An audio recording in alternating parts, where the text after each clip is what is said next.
This is what the water in Sarasota, Florida usually looks like. This is what it looked like in August after it was invaded by toxic algae. It has not been a good year for Florida's beaches. Red tide has killed thousands of tons of marine life. It has cost taxpayers millions of dollars in cleanup. It's making Floridians sick, and it's not over yet. It's a natural phenomenon made much worse by human activity. We're feeding algae blooms with tons of fertilizer. That is not natural. Scientists point to pollution flowing into a major lake and say the problem cannot be solved without Florida's influential sugar industry doing its part. But I'm sorry, they're the last one standing that has that land. And sugar farmers respond. When they're trying to put us out of business because of something that might be their fault, we're going to fight back. We're not going to allow it.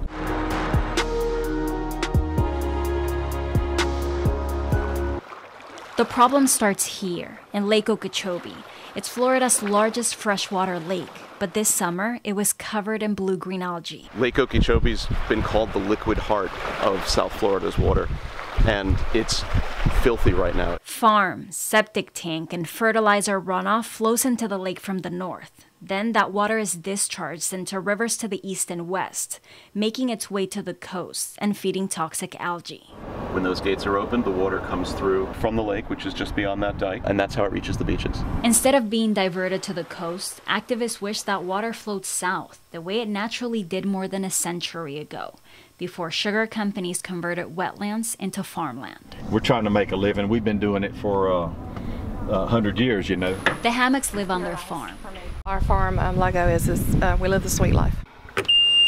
And the same way their relatives passed on the company to them, they want to leave the land to their kids. You don't like the term big sugar. I Why don't not? like the term big sugar because I think that is a derogatory term that someone chose to label us.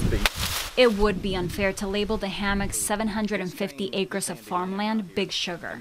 But activists use it to refer to companies like U.S. Sugar. You actually can see U.S. Sugar from here. That give tens of millions of dollars in campaign donations to politicians from both parties.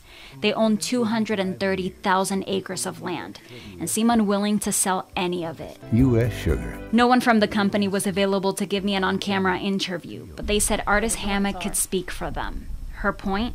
Sugar farmers are not responsible for the majority of the pollution going into the lake. Why aren't you stopping it where the problem is? Why do you ever want it to come into the lake? And most agree the pollution has to be addressed. But even if the runoff from the north stopped flowing into the lake today, the water is already polluted and would continue feeding toxic algae for at least another decade, scientists say. So cleaning the water has to be part of the solution. For 31 years, I've been hearing, I need 10,000 acres, I need 20,000 acres, I need 30,000 acres, and it's still not enough. It's not, Dr. William Mitch says. He estimates the state needs 100,000 more acres to create more stormwater treatment areas, or STAs. Those are man-made wetlands that soak up the pollution in the water so it could be sent south to the Everglades. We're so close to solving the problem.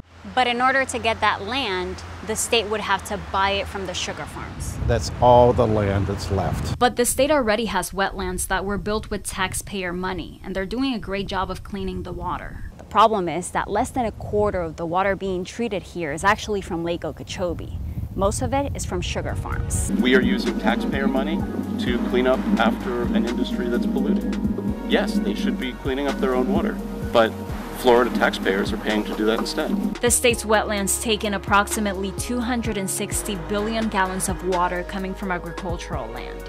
This year's discharges from Lake Okeechobee to the coast were about 300 billion gallons. If this were being used to treat water from the lake, we would not see the discharges we have this year, and we would not see the toxic blooms that we've seen this year. A disaster that activists say could have been prevented, and next year they hope it is.